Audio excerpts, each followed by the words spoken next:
on to our 5th annual Sustainability Tour that Homeward hosts. I want to tell you a little bit about Homeward and then we'll get right into the program.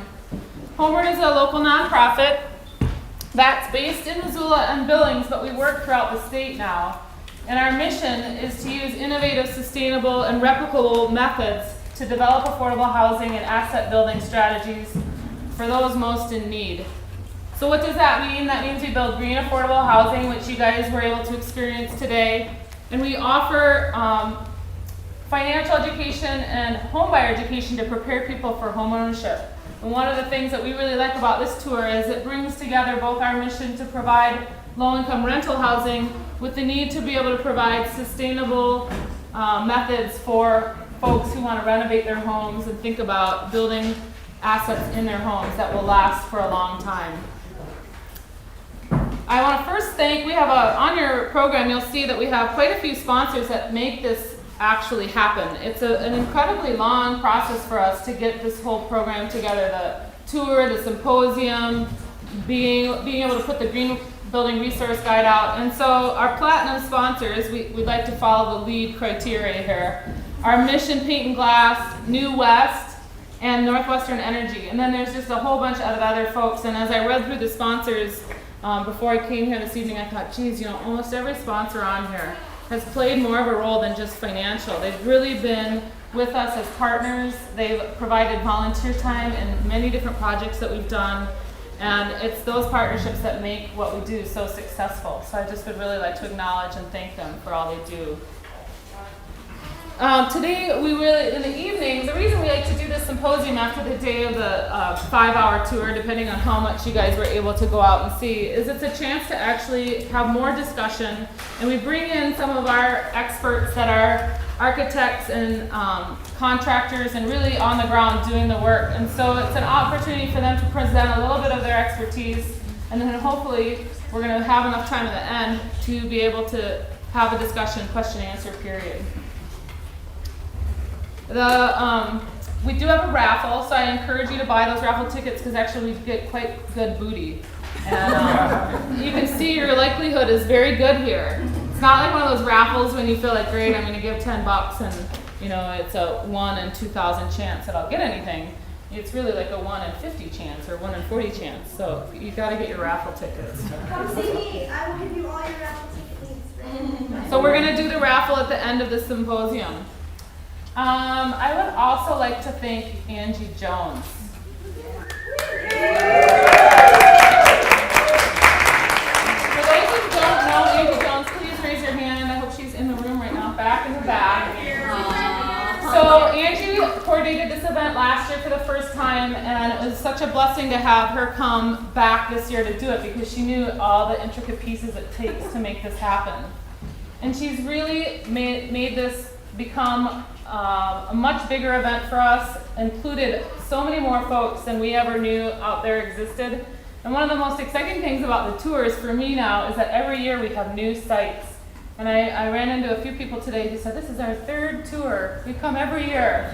And I thought, that's what's unique about this event is that every year you can learn something new and see something new. And I really want to acknowledge the fact that Angie has been able to do that for us because she's been dedicated to this project and really has a vision for the green building aspect and the affordability that we provide. So these are for you, Angie.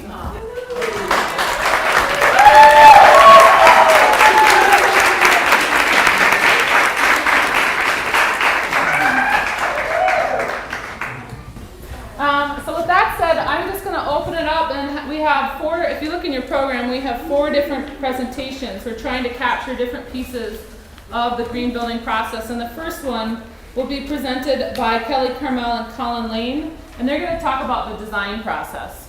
So take it away. Sure. I'm Colin Lane. I'm with MacArthur Means and Wells Architects, and we've worked with Homeward for a very long time, actually. And I have worked with Homeward for since the Orchard Gardens project, which was on the tour. But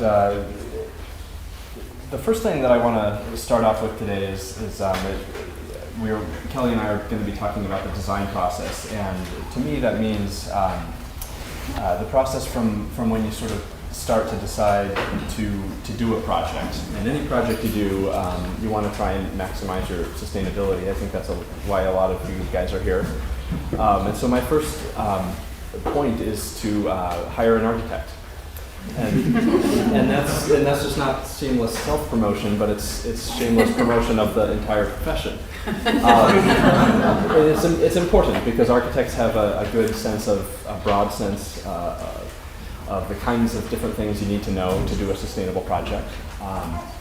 And you know, it doesn't stop there either, though. I have to make the point that it's also hire a good contractor. It's also talk to the experts, talk to the people who install solar panels, talk to the people who install different building materials and things. It's getting the right people on board, and even if you don't necessarily hire an architect, for example, even talking to one will give you a lot of insight and give you some good background information. I talked to a lot of people on the tours today who were just starting to think about, well, yeah, we might build a house here in a few years. And what are some ideas that we can use? And that kind of information is really worthwhile, especially early on. And I think Kelly will talk about some of that kind of process stuff about what to do early on in your journey to do a project. Sort of along those lines, I wanted to talk a little bit about talking to the right people in terms of funding, in terms of tax credits that you can get from the state, green mortgages that you can get from certain mortgage lenders. I'm not an expert in these kinds of financial things, but they're important in making a project feasible, and there are a lot of different tools out there that are available for people who want to start a project, and knowing what those tools are can go a long way. So I think, I don't know, that's maybe 3 or 4 of my 5 points, but I wanted to talk really briefly about the importance of energy efficiency. You're going to get a lot of that kind of detail from the next people, but energy efficiency will save you a lot of money on your heating bills. HVAC systems in particular, doing good insulation. These are the kinds of bare bones kinds of things, starting points that really make a project sustainable. And we talked a lot about them at the tour, but they're that's kind of the starting point. So hire an architect, talk to a good contractor. Those kinds of things can really make a difference, save you a lot of money, and create a really great project. Here's Kelly. You want to stay with me and Sure. talk about a couple things? My name's Kelly Carmel. I'm a sustainable design consultant based here in Missoula, and I've had the pleasure of working with Homeward on a number of projects, starting with the Lennox a long time ago in Orchard Gardens, and a couple of projects in Billings, so it's my pleasure to be here. There are a couple of things that when Colin and I were talking back and forth about what we wanted to cover, one of the things I wanted to do that Homeward does really well is mention the importance of setting goals early, like when you're very, very first starting. It's really valuable not to just think about them, but actually to write them down. And it's important to do that because it's the thing that you can come back to, and as you're trying to make tough decisions later on, go back to what your goals are. You may even want to prioritize them. And we've talked about energy, for example, that may be your top goal. If you want examples of goals, Homeward has some on their website from other projects. There are also rating systems around that you can take a peek at. The National Association of Home Builders has one on their website, and also LEED, the Leadership for Energy and Environmental Design, has a LEED for Homes program that can give you examples of what kinds of goals those are. They can be as general or specific as you like, but the key is to start with things that you think are achievable, and then as you're doing further renovations or maybe even a new project, do like Homeward and chew off a little bit more each time. So don't overwhelm yourself, but just make it a goal to improve and increase your expertise and your knowledge over time. It's a really good idea.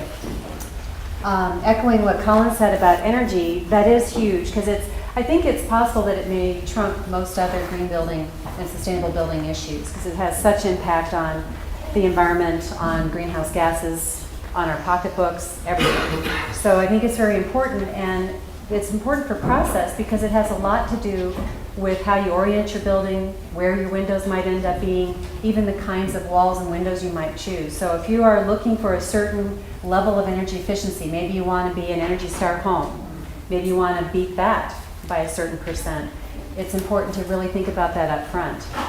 Likewise, I think personally the second most important thing to think about in the design process is indoor air quality. And some of the folks who will be talking here about products and the materials will probably touch on that as well.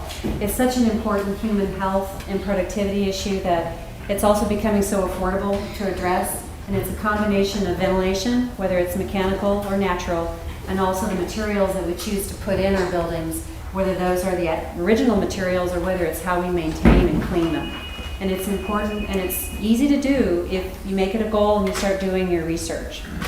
And that's one of the other things I wanted to mention is in terms of design process, try to do your research before you get really started with building. It might even be good prior to hiring an architect to do a little research. And there are examples. For example, something that I use as a professional is the Building Green website, and that's just buildinggreen.com. And they are a nonprofit group that doesn't take advertising. They're like the Consumer Reports for green building materials. And though they charge a fee, you can get a 1-week subscription to have unlimited access for a week for $12.95. And you can search by paint or by wallboard, and you'll get an unbiased third opinion about the quality of the materials, what they can do and not do for you. They don't sell the products, so they don't compete with people who are. But it's a great way to figure out whether it's something that would work for you, work with the design you have in mind. You may even offer to help the architect or have them task you with, okay, I want you to find some carpets that are of interest to you, or things of that kind. It's a great resource, and honestly, it's something I use in my professional practice all the time. And then lastly, selecting your site. I mean, land's really expensive in the Missoula area, so you may not have a lot of choices, but do give that some thought, because whether you have any southern orientation at all is important, whether it's 100 miles from town is important, so whether you have renewable potential, and also whether you're going to have any significant wildlife or water quality impacts. For example, there are a lot of places in Montana that allow you to build right on top of a stream. It's changing now depending on where you are. There might be reasons to pull back from that, to allow it to be a wildlife corridor, and really think through not just things like energy, but also overall design impact. And I know there are lots of criteria for choosing a site or even an existing home that you're going to renovate, but be sure to add in things like solar access, wildlife impact, water quality, even the slope. If it's a steep slope, keep that in mind. You may have some erosion issues. And start adding green criteria to what you do in your selection process initially. Did you have any? No, that's good. Okay. Usually that's a good idea. Okay. Great. They're going to be available. They're going to be available at the end for questions and answers. So we're just going to have each group give a small presentation, and then we'll have questions and answers at the end. So Walt Redfield and Lucas Dupuis are going to talk to us about high-tech, low-tech approaches. Who's high-tech, who's low-tech? I'm a low-tech. For those of you who didn't make it out to my place, it's the fancy mud hut out there at the end of Coral Zumwalt. And the reason I am taking sort of a low-tech approach is I'm kind of the buy fresh, buy local advocate of building. It works for agriculture, and I figure it works for building too. So by using local products, you cut down on the transportation cost, which is a huge energy factor in the building process. And I also, in my building, I use things such as straw bale, earth bag, recycled lumber, and unprocessed logs. And so all of these things have a very low energy index because they're unmanufactured local products. And the downside of using sort of local products is that you have a higher labor cost, but that can also be considered a benefit too, because the money then goes into the local economy rather than going out somewhere else. There's a lot of products that are sustainable, But if you're importing straw panels from Texas and then you factor in the gasoline to get them all the way up here, then maybe the sustainability of that choice isn't as good as you thought it was. So by using these local products, we're cutting the overall energy index of the house. And of course, there's a balance in all things, and so we use some fairly high-tech systems as well. In this current project I'm working on, we have the heat exchange in the house happens through natural ventilation, but to facilitate this, we have some fairly high-tech thermostatically controlled louvers to facilitate this heat exchange. I would turn it over to Lucas here to give you a little more on the high-tech thing, but I just, for those of you who didn't make it out, I'm planning on doing volunteer days throughout the summer on Saturday. So I will post a schedule probably in next week's Independence. So if anybody's interested in seeing these low-tech technologies and actually picking up a trowel and getting their hands dirty, well, come out any Saturday and I'll be there.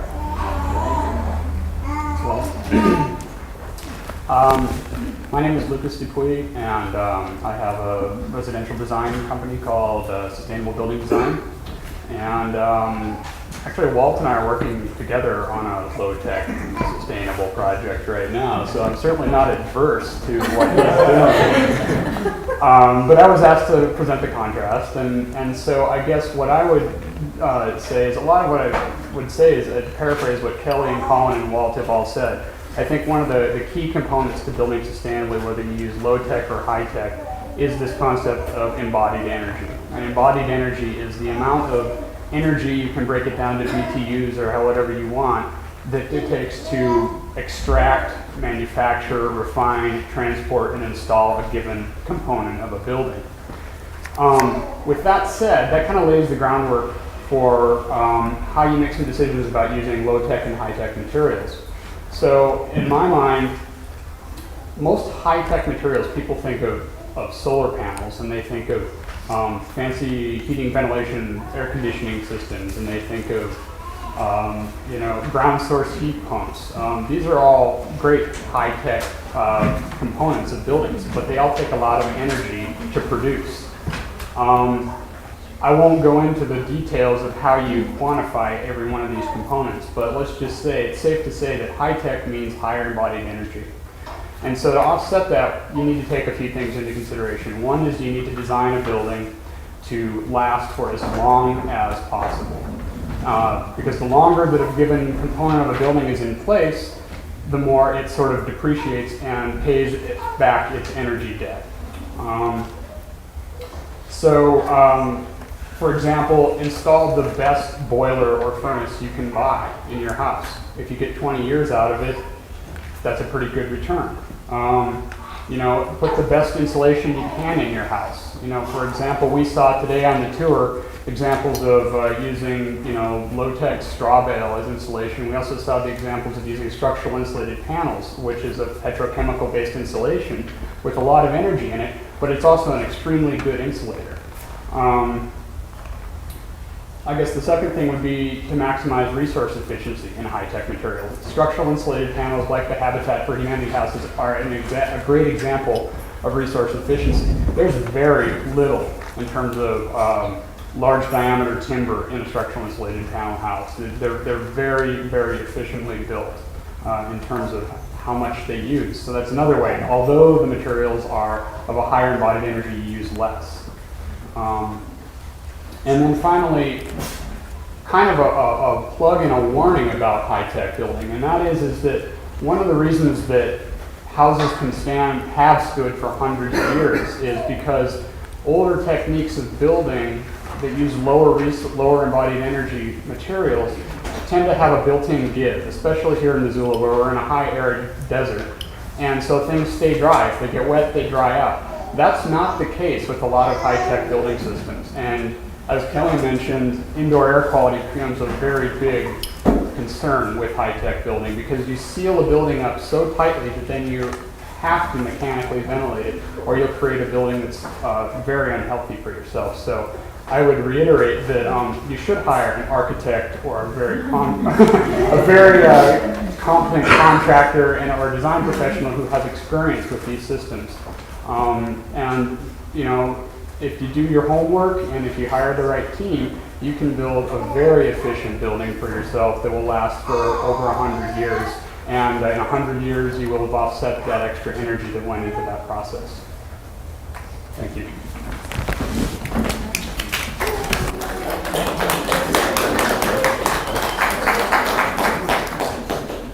The next folks that are going to present come from Burley's Mercantile and Home Resource. We have Lauren Cobb and Matt Heisel and Lauren Varney. And they're just going to talk about purchasing materials, the 10 best alternatives. However you want to go. We have to come up here. My name is Lauren Cobb, and I'm from Burley's Metro Home Supply. And our store is an environmental home center. We are trying to supply Missoula with the best products available, the ones that make the most sense: paint, flooring, plasters, adhesives, roofing, insulation. And I think we're kind of going to talk a little bit about pros and cons of reuse and rebuilding materials. It got modified a little bit. And I'd like to introduce Matt Heisel and Lauren Varney from Home Resource.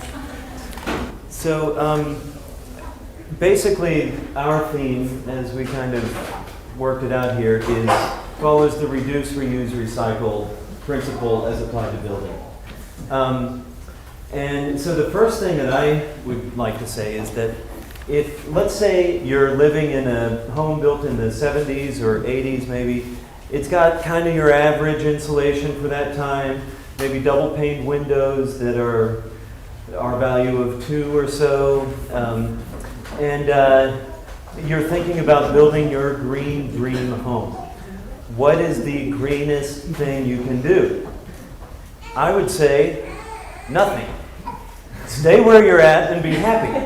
Because the embodied energy, as Lucas was just talking about, that goes into a new home potentially far outweighs any green elements that you can design into a new home.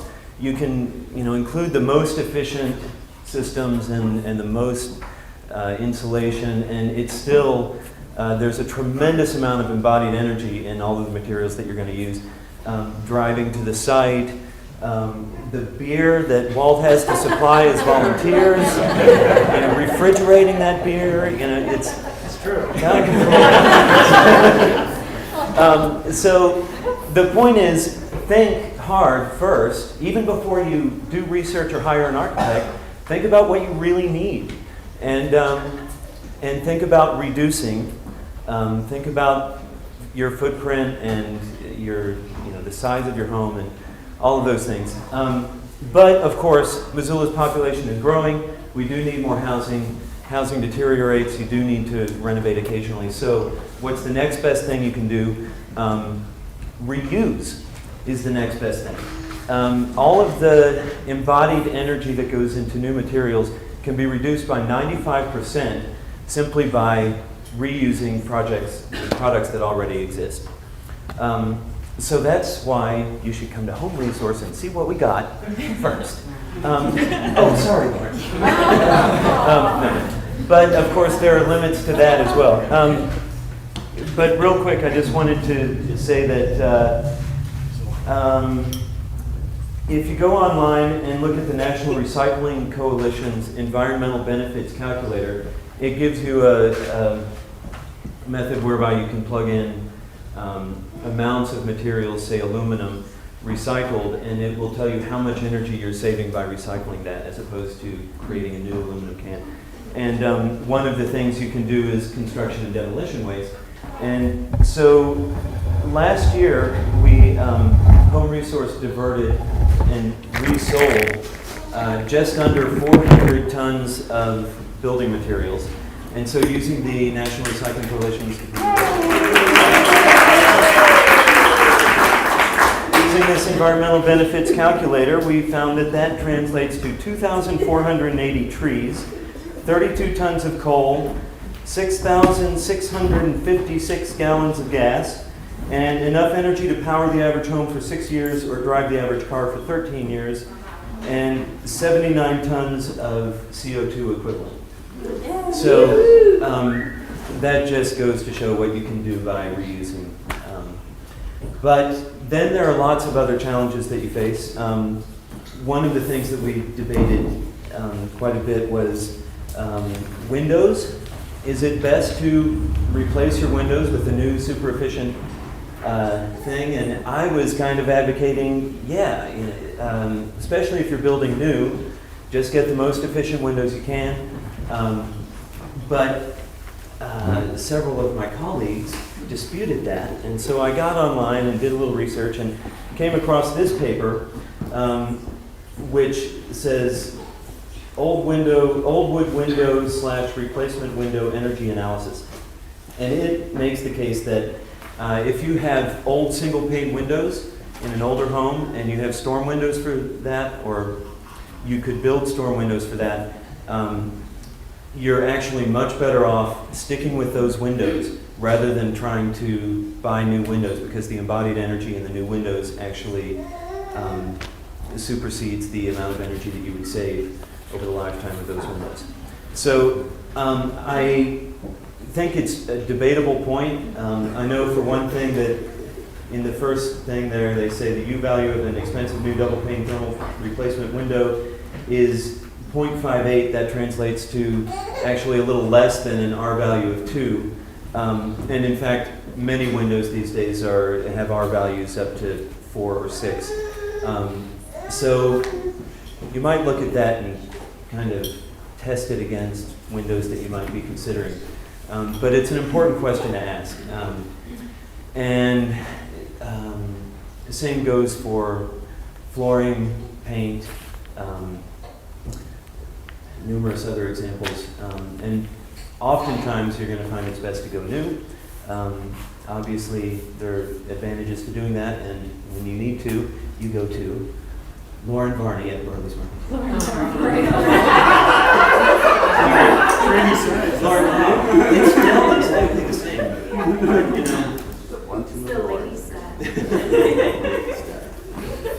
But actually, first, I believe Lauren was going to talk a little bit about the how to use recycled and reused building materials. So I'll turn it over to him. Thanks. First, I would like to thank Homeward for putting this on, and I own a home, largely in part because of Homeward. I took the home buyers class, and they helped me out with finances, and I'm a homeowner, and it's been extremely painful. 4 years now, so thank you very much. I will harken back to what most people have said so far about the design. It really works a whole lot better if you kind of figure out what you want things to look like, what you want to use, and then sort of design around that.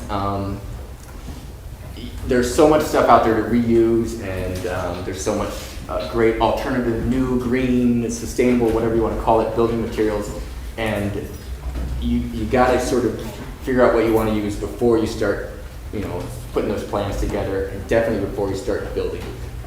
It's really hard to make things fit. Some things are a little more straightforward, like beams and wood. I mean, wood is wood, and it comes in pretty general dimensions, but there's so much other stuff out there that's hard to figure out. Tile and fixtures and doors and windows and stuff like that. There's so many places, Home Resource included, and other places where you can get stuff that's secondhand or overstocked, slightly damaged, used, whatever, and you have to sort of have that material before you can put it in your house. I mean, you can't just take your design as easily and say, okay, I need the 32 by 32 window, I'm going to go find one. We have a lot of people that come down to the store and they're like, they've got their list here. I need a door and window, and you look through them, and we have on any given day a lot of that stuff, and in the next 2 weeks we'll probably get all of it.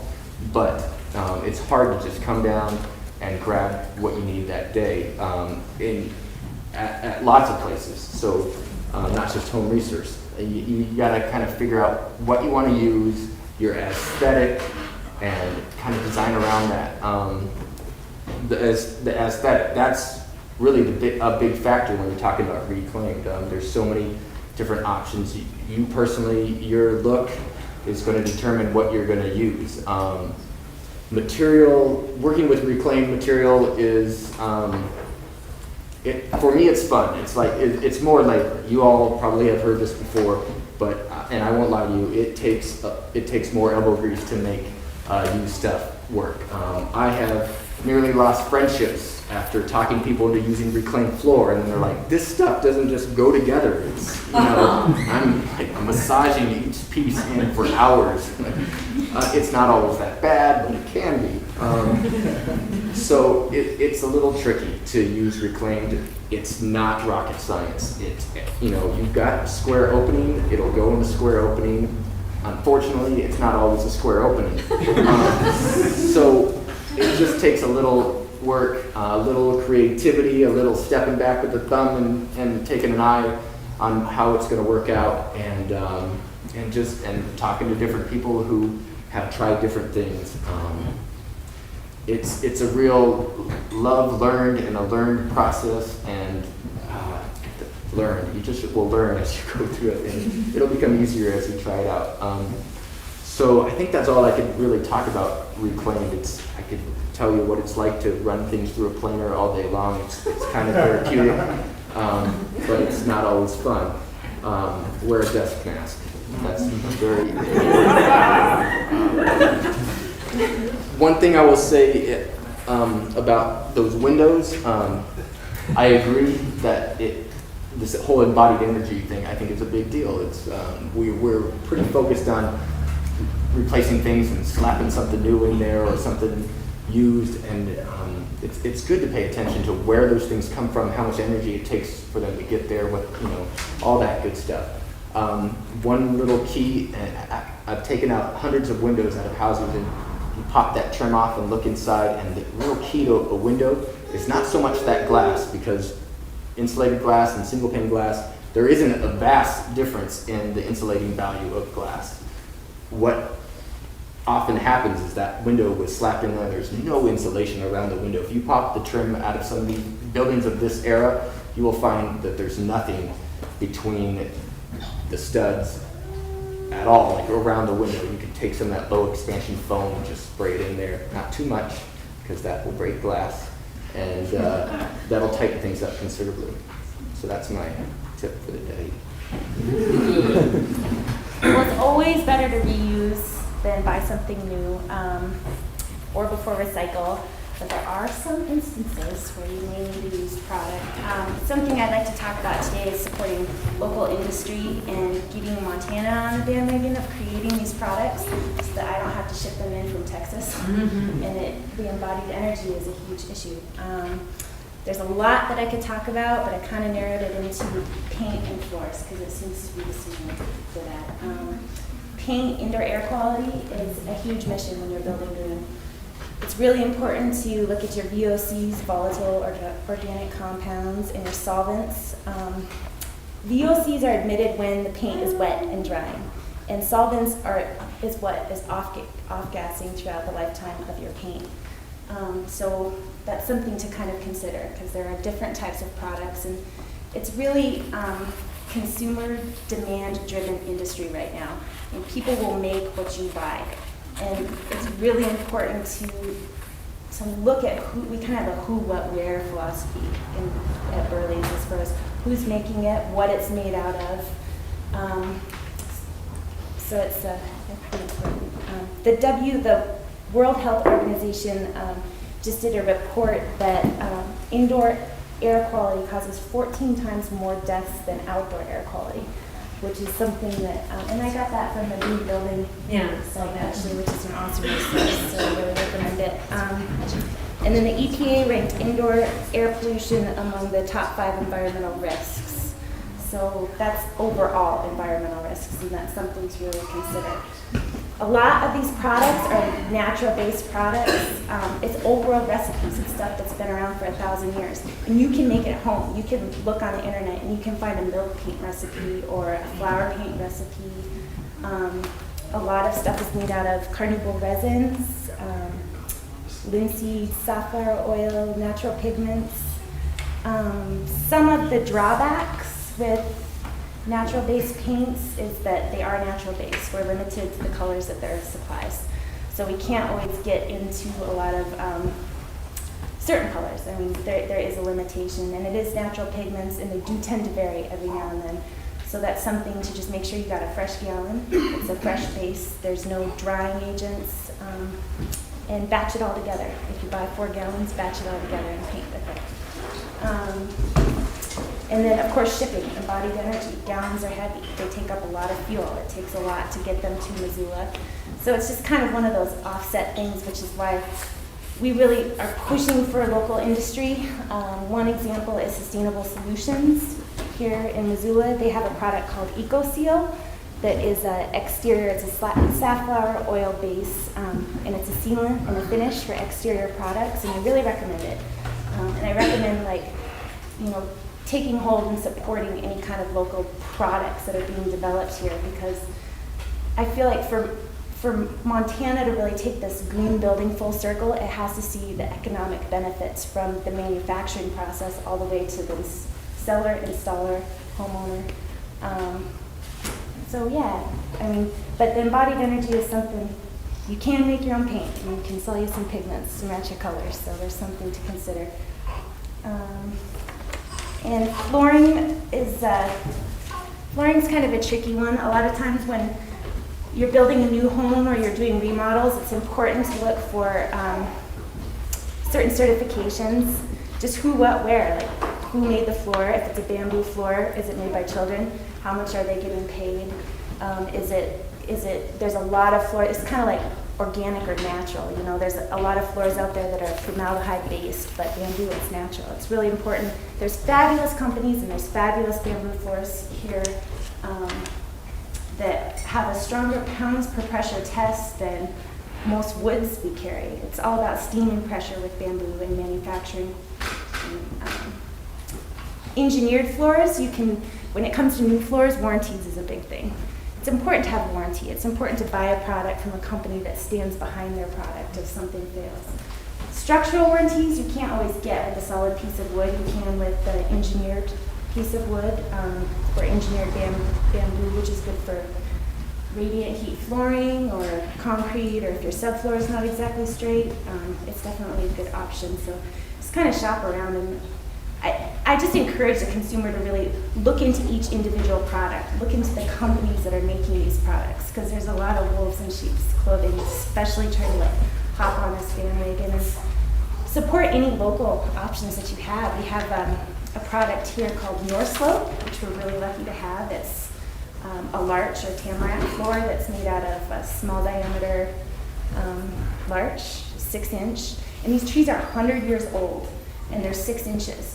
Because they have no room to grow. So these guys are going in. It's mostly from private property, and it's all about forest and betterment. It's all about making room for the larger trees to grow and species diversity, and it's a really positive deal. So I strongly recommend supporting that too. There's most certainly downfalls to the green building industry. It's kind of like a hypocritical statement in a way, because really being totally sustainable is like digging a hole and living in it, but there's definitely, I think everybody can play their part. It's important to do what you can, and one example is wheat board.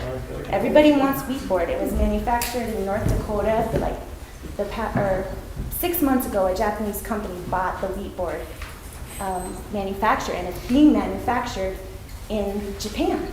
And people are coming into my store wanting it. It's like, oh man, Burley's is farmers, ranchers, truckers, wheat farmers, wheat farmers, wheat farmers, wheat farmers. And 40%, we are the largest wheat state in the country. 40% of our wheat ferments in the silos before it gets on the train to be utilized. So we have plenty of material to work with here, and embodied energy, and just kind of making, you know, it's almost like cool to put a halt on it and then turn around and and support what needs to happen here. So I think everybody's goal is they love Montana, they love the state, we just want to keep it green and do the best we can for sure. And just support local industry. Thank you so much for being here today.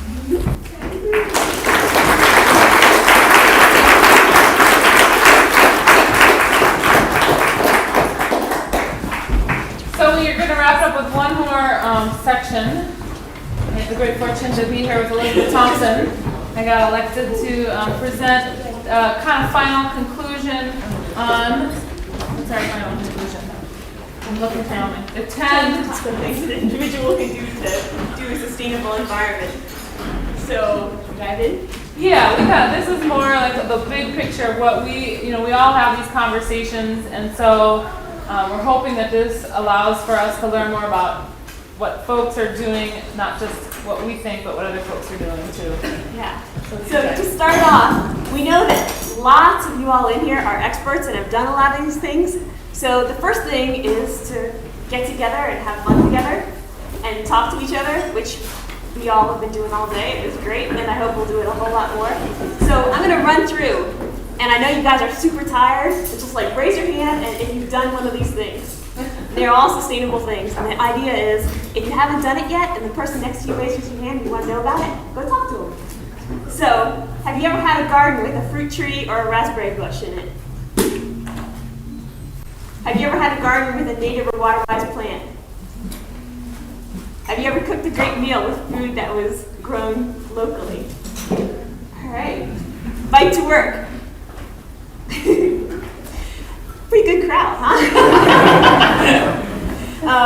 Member of Way to Go or MIST, Missoula Institute for Sustainable Sanitation. All right, voted. Been involved in a political campaign. Purchased something salvaged. Salvaged materials. Use low VSE paints. Mix your own cleaner. People. Built, repaired, altered, or tinkered with your house. Do you have solar panels on your house? Anybody with solar panels? High-tech solution? All right. Collected rainwater. Cool. Energy Star something. Energy Star computer appliance. Found some way to reduce your energy bills. Had a blower door test. Programmable thermostat. Know where to go to get good local sustainable wood. Have insulation around your water heater. Have a heat recovery ventilator or an energy recovery ventilator for air or for water. Have a favorite local hardware store or place to get building supplies. Done something reflecting what you love about your house and what you want to change. I'm sort of like thinking about it. The thing that we've reiterated over and over again is know what you love. Have you ever sat under the shade of a tree on a hot day? So, got a great group, and we're just psyched to have everybody together and be able to talk about stuff. Maybe everybody but my son. Might be tired. So because the theme of this year's tour was the 10 things, the 10 best examples, or the 10 examples of green building practices, we had to come up with our list. So we're going to continue on with our list. The first was work together. The second one I elected to speak on, it's to work on a political campaign. So go beyond voting and really think about in political campaigns on city or state elections, how much of a difference that will make in sustainability. And I'm going to speak specifically from my first year serving in the Montana legislature, and I was in the House. So anybody that was reading the papers knows that it was a funny session for the House, and we were bitterly divided. And a lot of times when we were commiserating over a couple of beers late at night, we'd say, just think if we'd worked a little harder on that campaign. 7 of the campaigns around the state were lost by several votes, from 3 to 20 votes. And what's interesting about Montana politics is our campaigns are very small grassroots-based campaigns. A district for the state legislature is 9,000 voters, registered voters, population census. So each district's only 9,000 people, and then you cull it down to who's registered, it's much less than that actually. And when I was there this session, I was impressed with how many great bills were introduced that had to do with energy savings, having tax credits and incentives for renewable energy so you could do solar panels or have solar hot water or actually just do more energy efficiency in your house and get a tax credit, because overall there's a social benefit to that. Many of these bills died before they even came out to the House floor. And so my lesson is to work harder for the next session to make sure that we have the right people in office to make the right choices for our community. And I know the upcoming city council election has similar decisions that are based on our transportation systems, how we're going to grow, what's the best planning for our community. And so I really wanted to put a pitch in there, because a lot of times we talk about voting, but my lesson this last year is it's got to go one step further, and I really encourage people to find out who your local representative is, who your city council member is, and talk to them now, and actually encourage them in the things that you think are important. So not just working on campaigns, but actually doing the outreach to let them know what your top concerns are, because that emboldens them to take the steps they need to stand up for the right decisions. And I can't reiterate how much that affects your elected officials when you phone call and email and send them letters. And the more you can get other people to do it, so it's not just one voice, but if you can work with all your friends to do that, it'll make a big difference. All right. Why local? I've heard that a lot. So let's just keep going. The next one is one of my favorites, know your neighbors and share resources. When this one went on the list, I thought, well, yeah, one of my favorite things this spring was when I came home after being away from my house and started pushing my push mower through my lawn. And my neighbor popped out of his house, and I kind of looked at him and I said, "Can I use your mower?" And it was just the right time, like the push mower works. Anybody who here uses a push mower, it's such a nice, sustainable. Well, there's days when you get a shoot out of those gas or electric things, and it was just too tall for me, and I've actually bruised my hip bones trying to push it through. So I took advantage of knowing my neighbors and asking. We're very generous in sharing our resources, because why should every single person on a block own a lawnmower? So I think this is a great one that we have an advantage of in Missoula. And actually somebody that once visited, I had neighbors that moved, and when they had some friends helping them move, they were like, "Oh, you guys are the commies," because we would share. On my block we've always shared resources, and so it was funny to get that outside perspective of like that's somehow taboo to share your lawnmowers and your other lawn needs or all the tools that you need in terms of the circular saws and things like that. So Cool. Next one is build a small house. And how many people have ever lived in a house that's less than 2,000 square feet? It's Missoula, right? How about 1,000? How about 500? Yeah. So the thing yeah. So from the architect perspective, something that I find is that when somebody says, "This is my site and I want to put a 2,000 square foot house on it," unless the smaller the house is, the easier it is to make it look good. So, as you guys probably already know, it's just a lot more fun if you have a small house that kind of nestles into the hillside, or fits nicely on its lot. All those things, so that you're not trying to build something that just looks like it's imported, doesn't look like it's a part of its place, all that stuff. Oh yeah, how many have actually ever had a dream? Those of you under 1,000 feet, has anybody here ever had a dream, while you're sleeping, one of those dreams, not the other dream where you're daydreaming, but while you're sleeping, that your house suddenly expanded? And you have find that extra spare room. All right, well, I live in a fairly small house, and I live in a house that's 880 square feet, and I used to have 2 roommates. And so I would have these dreams that I'd find new rooms.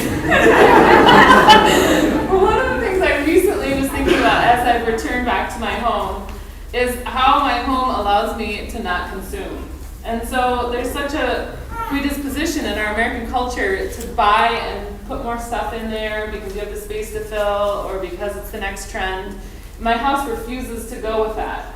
And so I feel very blessed because I come home and I'm like, you just can't shop anymore, Betsy. There's no more room for your clothes. You need to, and I have to actually think about that instead of having the really large walk-in closet where you can put your 20 shoes. And so I just think, I live in a house from 1815 and it's interesting to think about how people actually shared their closet space with their 2 kids and their husband. And now it's barely enough for, you know, the people that are living in those houses. So that's what I have to say. The next one that we have listed is plan time for sustainable transportation. And I didn't want to just say like bike to work or take the bus. It's more, I find myself when push comes to shove, when you end up jumping in your car, if you have one, the reason is because you didn't plan to say I need an extra half an hour to get to where I want to go. And this winter, instead of biking, I started doing that. I started walking, and as a cyclist, I was always a little like, God, I usually get there in 10 minutes, and now it's half an hour. And once I got into the rhythm of planning for it, I found it to be much better for my health because I have this space between going from my home to my work and being able to just decompress from work and look around and say hi to my neighbors. But really, I thought the crux was planning the time. It wasn't that it took more energy from me to do it, because it actually, I think if you bike or bus or walk or carpool, you're getting more energy from it because it feels good. But it's the time that I think is really important. And reduce energy demand, we talked a whole lot about that. So whatever the size our house is, size of the house or configuration of it, if it's existing, and then of course if it's a new house, then planning for passive solar, active solar, natural ventilation, all that good stuff. All the stuff that you guys probably have already heard tons about. So the next one is insulate, which we've heard a ton about, but one of the things I liked that Elizabeth listed was using sweaters. So for those of you that are renters or have drafty homes, I thought that was really creative. And of course, I can speak to the fact that I lived in a garage for a while, and I did have to stuff underneath the door some things to keep it warm in the winter. And so just remember that you don't have to go high tech, especially if you have those extra sweaters. the next thing is along the lines of sitting under a shady tree. If your house is sitting under a shady tree, it's a lot more likely. And I got some brochures about local trees, look good, you know, kind of water-wise, native kind of stuff. If y'all are interested, I'll put them over there in the front. And a fact that I found online was that shielding your home from heat and cold, and by using the trees correctly, you know, for windbreaks or just the shade, could reduce your energy demands by 20%. So that was pretty. The last one, which everyone from whole way down the line, Kelly, know your goals all the way down. We've all talked about just kind of knowing what you love, and I'm sure this group is a group that's very practiced in that. The more that we know what we're going for, the closer we get to getting there. So I'm glad we're on the path with a great group of people. So this is the chance for us to open it up for questions. I have a question.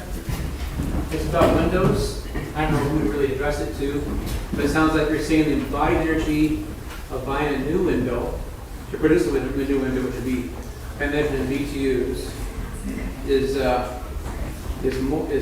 less than I'm trying to say this now. Okay, a new window being manufactured has some embodied energy, right?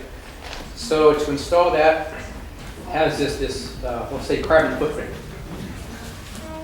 and that new window would maybe have an R value of let's say maybe 4 or 6, all the way to maybe 12. And so the lifespan of the house would be saving more BTUs, which would mean more carbon footprint, compared to an older window. I want to know that relationship, how you guys think, what you guys think of that. I'm in favor of the newer windows in the long term, saving more carbon.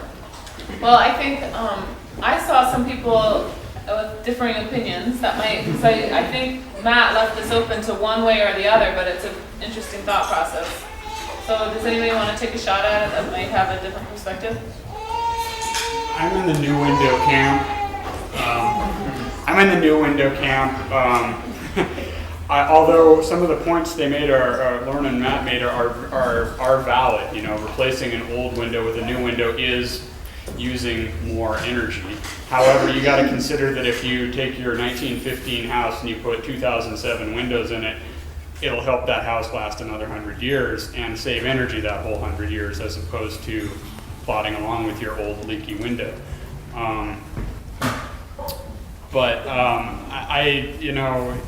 I think that there's a lot of things. Lauren's absolutely right that a lot of times the cause of energy loss in a window is how it's installed, just that it's a loosely fitting window.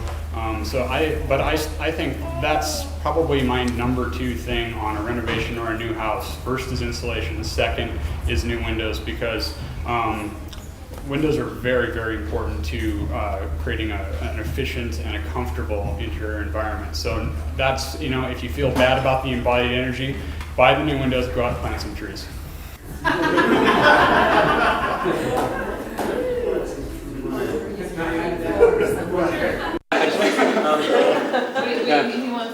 I wanted to add that I actually bought some sliding glass doors from Home Resource, and I used the glass in my house and I put them back to back for a quad pane window. And then I took a little laser temperature gauge and measured my really fancy Anderson windows in the wintertime. And measured the Home Resource windows, and the Home Resource windows had a glass inside surface temperature 5 degrees warmer. So they were better than the new Andersons. So you answered your own question. Yeah. Well, in a way. I couldn't open them, you know. Right. So.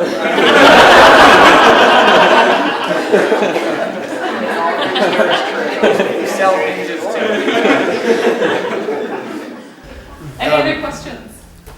Well, actually, I have just a response to that too. It's when you talk about the long-term, payoff of getting newer, more energy-efficient windows.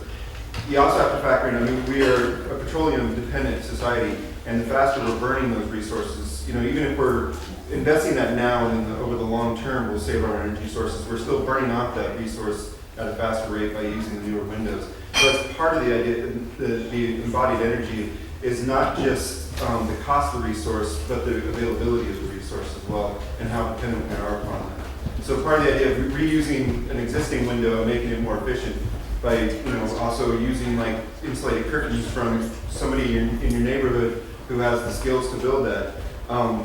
It's reducing our reliance upon that one particular energy source as well.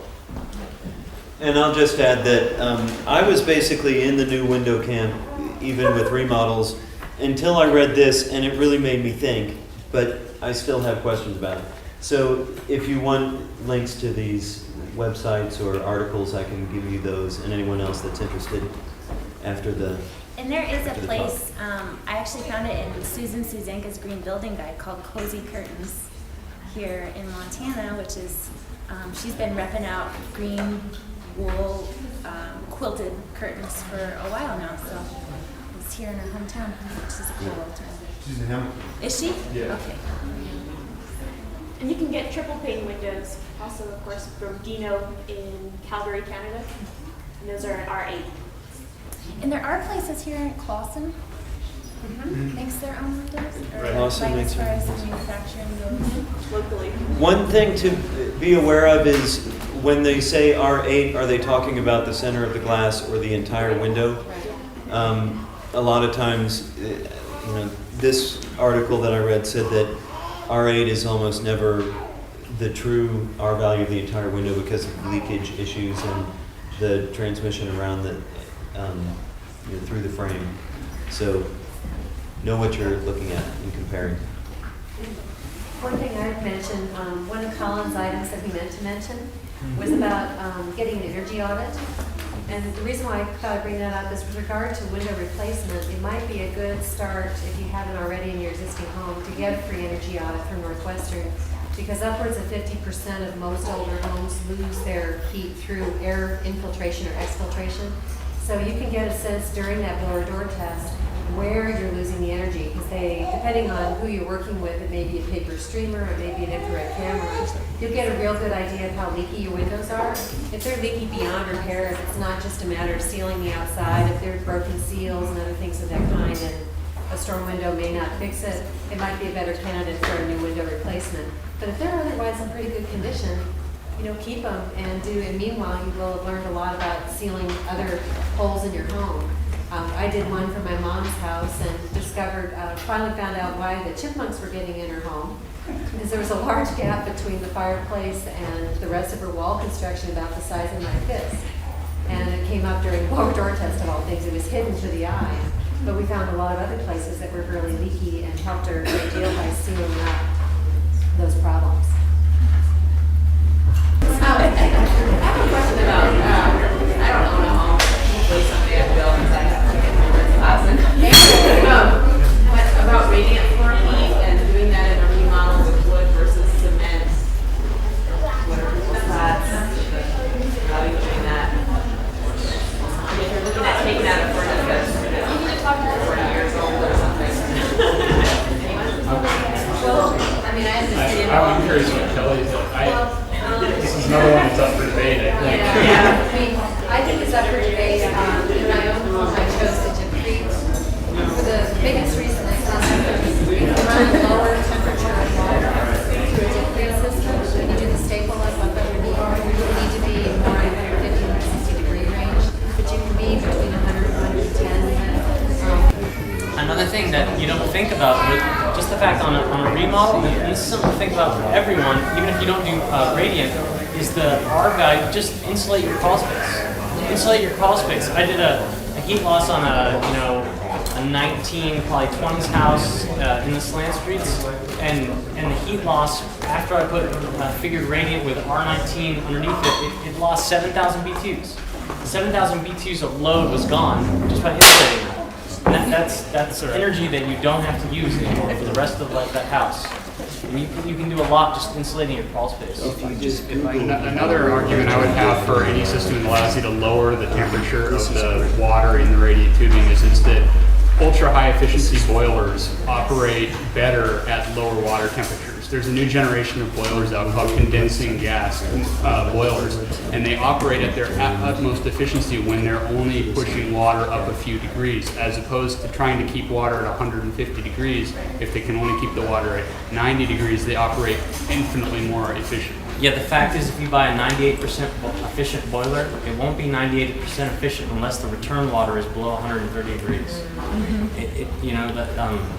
I handle a boiler called Lochinvar Knight. That's base efficiency of 93%, and that's what it will be at anything above 130. 130. What's your company? The heat exchange, MDH Plumbing Heat Exchange. And do you carry the radiant plate that you're talking about? I do.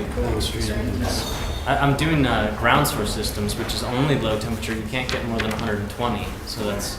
And you're marrying that with the radiant floor? Yeah. Oh, that's Yeah, it's excellent. So you can do radiant floor and air conditioning, which unfortunately lots of people want air conditioning, and so that's one system you can get both out of. Yeah. Are your crawl spaces foiled insulation? You can do, what I've done is you can buy radiant barrier paper. It's actually a paper that I do the paper and then do bad insulation underneath that. Foil. It's actually a radiant barrier paper. But you can put that reflective side up, and that pushes it up. Yeah, on standard foil-faced bats, you just staple with the shiny side up. I have a question for Lauren. Do you have a website with some of the materials that you carry in your store?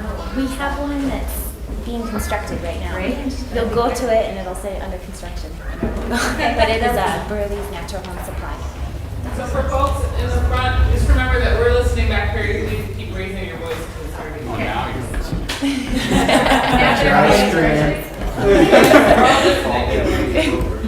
Is there somebody here from Northwestern?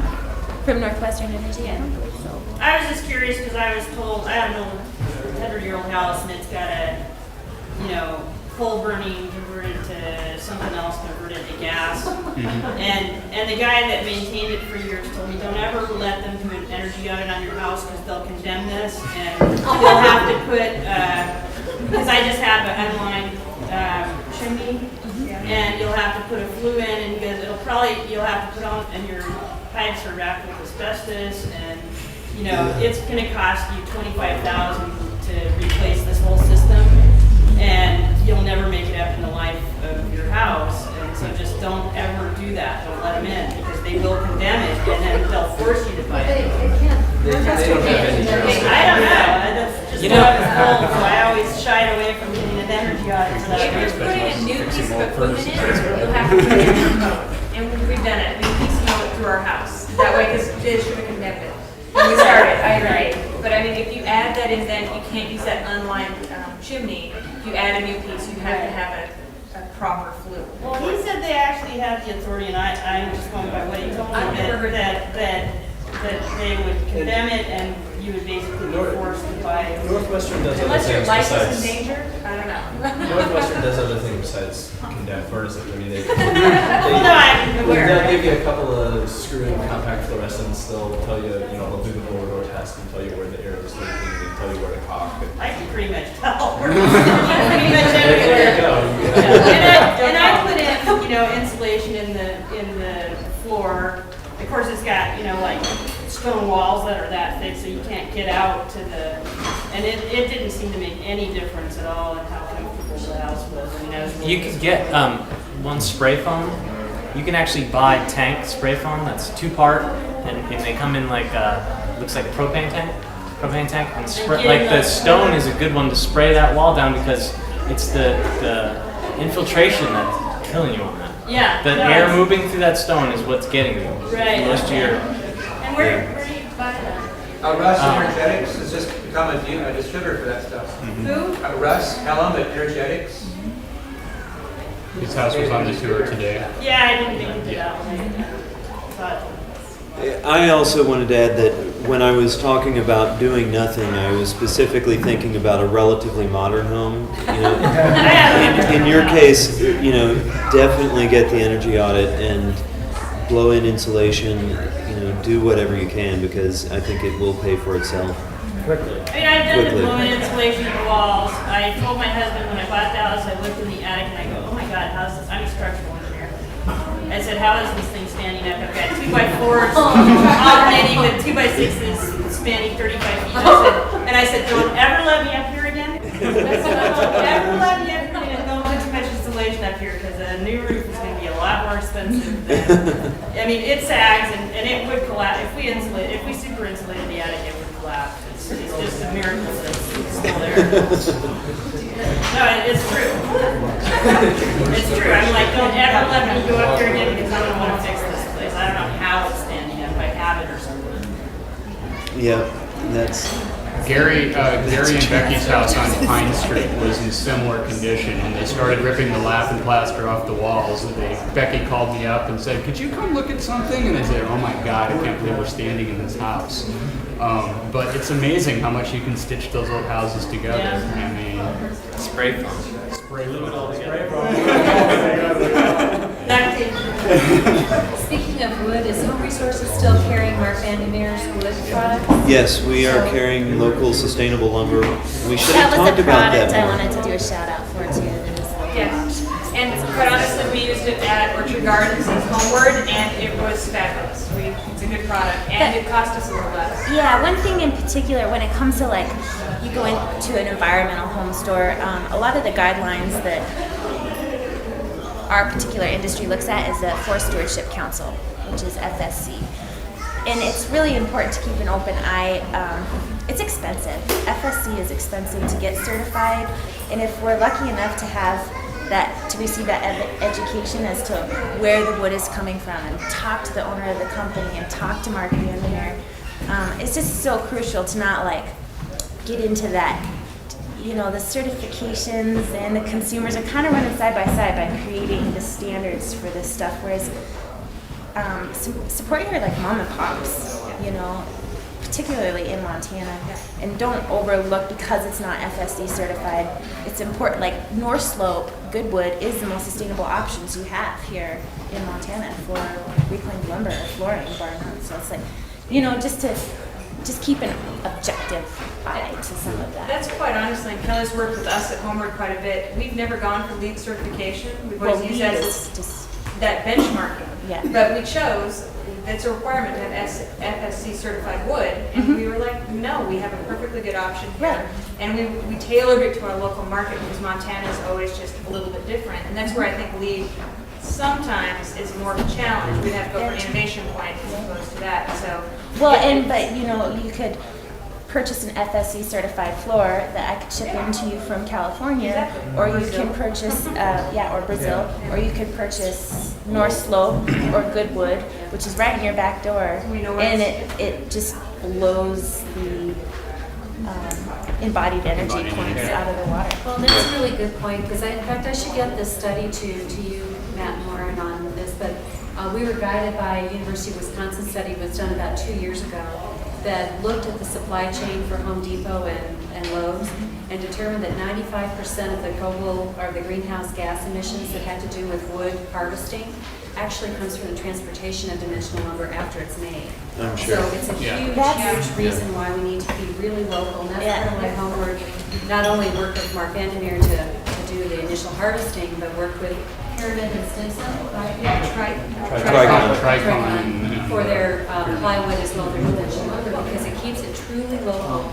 And you're using something that doesn't need to contribute to global warming. not just embodied energy, but come on, local economy. Well, exactly. We went to, there was a dinner last night we went to with Schweitzer. And North Slope received an awesome grant from the forestry department, I believe. And it was just really cool. They had the grant, half of it went to North Slope for their practices, mainly marketing to get the product out there. And the other half went to the trucker, because you have to have that guy up there able to haul it back and really make it happen. And so it was just cool to see like these good old boys gaining benefit from this movement. And to me, that's what it's all about. You guys know what Tenex is selling biodiesel fuels? Yes, they are. That's great.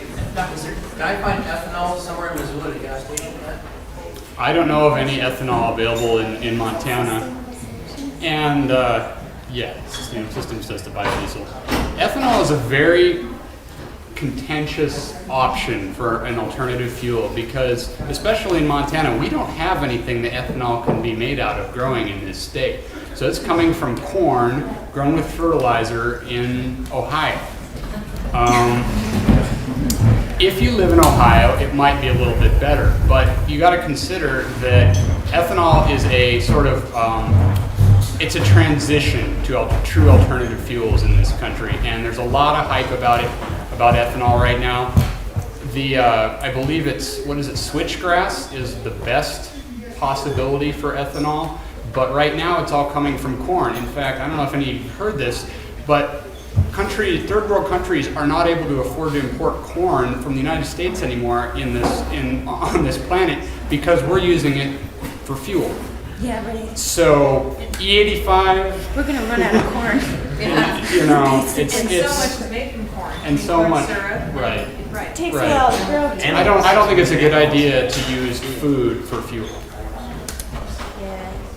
One thing with the wood too, I read on the green building, I use it all the time. It's a fabulous resource. It's absolutely objective. I mean, it's just a place to look to for information. Is they said we're 4.6% of the overall world population right now, and we consume 15% of the wood in the world annually. And it's all those heavy timber houses. yeah, right. Well, yeah, but yeah, right. It's just it is kind of drastic a little bit. I mean, 15% of the world's wood coming here. I guarantee you, 10% of that is tropicals coming in. I don't know. We're really fortunate in Montana with our timbers, reclaimed lumber. We luck out. You can go get a true 2x4, and just some of these dimensions are really rare. They're just absolute treasures, and it's something to utilize. One thing I would say about wood is that it is our most sustainable option here in western Montana because it's all around us, and especially the Goodwood program is an excellent example of that. You can buy 2x4s that were grown on trees, less than 50 miles away, sawn down by local sawyers, milled by local mills, sold to you by Matt and Lauren. And so when you look at all other building options like insulated concrete forms or structural insulated panels, consider that we are in a unique situation in western Montana where a conventionally built 2x6 building is pretty good. Yeah. What do we mean by pretty good? Pretty good as? I mean, there's a pretty low amount of embodied energy in a conventionally built stick-framed house here, as opposed to say Texas, where they don't have any trees, so they have to import all that wood from us or from Canada. So down there, concrete forms might make a little bit more sense, you know, building an entire house out of insulated concrete forms because they don't have the wood down there. But you have to consider the region that you're in with regards to what materials you're going to build your house out of. Just to give you a little visual here, I don't know if you can see this, but there's a big long bar up here. That's the embodied energy of aluminum. And then it goes down from there. Less than that is copper, plastics, glass, paint, and then way down here is timber. It's a tiny fraction of a lot of the other things. So it's even for the Home Depot lumber, it's relatively low embodied energy. And then the good wood that we can supply here is even less than that. So it's still a pretty good option. I will say that it does take more time and planning because at this point, Home Resource doesn't have the economies of scale to really carry an entire house or a couple of houses worth of wood. So, you know, plan and order in advance. And you can do that even on the scale of Orchard Gardens. Colin, I don't know how long in advance we gave Mark, but probably should have given him a little more time, as usual. But Just for reference, how much was that? 6 months to a year. right, and we did a takeoff on the amount of wood we thought would be in the project, and then gave it to Mark, and because we would have killed your supply for many, many months if we hadn't done that. Right, yeah. And for your average house, we usually require about, ideally, 4 to 6 weeks, really, to get everything that you might need. We can generally supply studs pretty quickly. Right now, like we just ran into a problem last week where Pyramid Lumber isn't making 2x8s for another 4 weeks. And, you know, so there are some little kinks in the system right now that we hope to overcome by just encouraging this process. And again, the more everyone supports local, the more they're going to have an incentive to meet our supply as soon as we can. So it's the demand that's going to drive that. Sorry, are you guys still making those cedar sabers? I love those. Unfortunately, I didn't think about cedar, right? the cedar sabers, which were not cedar, they were saving cedars, as in the cedar trees in the woods, by recycling scrap lumber from job sites. And it's still a great idea, but we were working with Opportunity Resources, and the process that we were using was just too slow to keep up. We couldn't produce enough shingles fast enough to be competitive price-wise with other shingle products. So now we're making something called altar shingles, which are somewhat green still. They use the scrap material from Cedar Products Unlimited, reject 1x6s basically, and they're taken and milled into 6-inch wide cedar shingles. They're real cedar, so you have the same durability, and they're exactly comparable, and there's no, everyone knows what they're getting, which just makes it a little easier. And we can custom order those as well, so that's what we're doing now. I want to take a chance right now to actually thank the panelists, to make sure that anybody that wants to leave can leave. We have said that we'll go on until 8, and there's time for us to continue the conversation, but because I'm heading up the raffle, I want to make sure that those that bought a raffle ticket, get the raffle. And I do want to take a moment to thank everyone that came to participate as the panelists, and we really rely on our experts to help us on our projects, and I really appreciate their ability to to be able to translate information on other people's individual projects, as some of these questions have highlighted how each individual project can really bring forth such different challenges. And you need to have a creative mind, you need to be able to problem solve. And by having this amount of people, it's amazing. And actually to have the audience be able to throw in their expertise, the areas that they work in, is absolutely what we want out of this conversation. But what's really important for me is to step back again and just talk from homeward and a little bit from our mission, and remind ourselves that not only are we looking at green for all the environmental benefits, but our mission is to serve those most in need, and affordable housing needs in Missoula are critical right now. And many of you, if you pay attention to the housing market, can see very easily what that translates into if you're looking at homeownership. But frequently, we also forget about how important it is to have affordable rental apartments available for folks that are low wage in our community. And it's interesting, having gone away for 4 months and come back. So you come back with some fresh eyes. And one of the things I've been thinking about is this fear that Missoula is going to start to push away the diversity that I have cherished in Missoula, of many incomes and many types of people. And so I'm always very proud to be able to say I work for Homeward, because it allows me to straddle both in the realm of social justice and economic justice for our community, as well as be able to promote what makes a community sustainable in terms of the environmental issues that we face. And specifically, as we look at global warming, if you think about the impact our housing industry has, we have to take this seriously when we look at all of these options for energy efficiency and water efficiency, and really hone it down. But that said, I really appreciate folks that have contributed to our very, very economically sustainable raffle. But I also want to say that I would hope that in the future, if you want to see this event, or if you want to see more affordable housing in this community to serve people that really, really need it, that are out working jobs, 30, 40-hour jobs, and supporting families, Homeward could use your help. And many times I feel like people think, well, these beautiful buildings, you look at the gold dust and it makes it look like we are one of the richest nonprofits you've ever seen. But the fact of the matter is, we invest all the money we get back into the housing that we build for our residents to make sure that it's well cared for, and that we have staff that can take care of their needs. And so if that moves you enough to think about now or later making a pledge to our organization, I would really appreciate it. We do have donation envelopes, and we have our newsletter and ways for you to get in touch with us. So again, thank you for the panelists, and they really serve by volunteering their time, they've given so much to us to allow us to do the work that we do.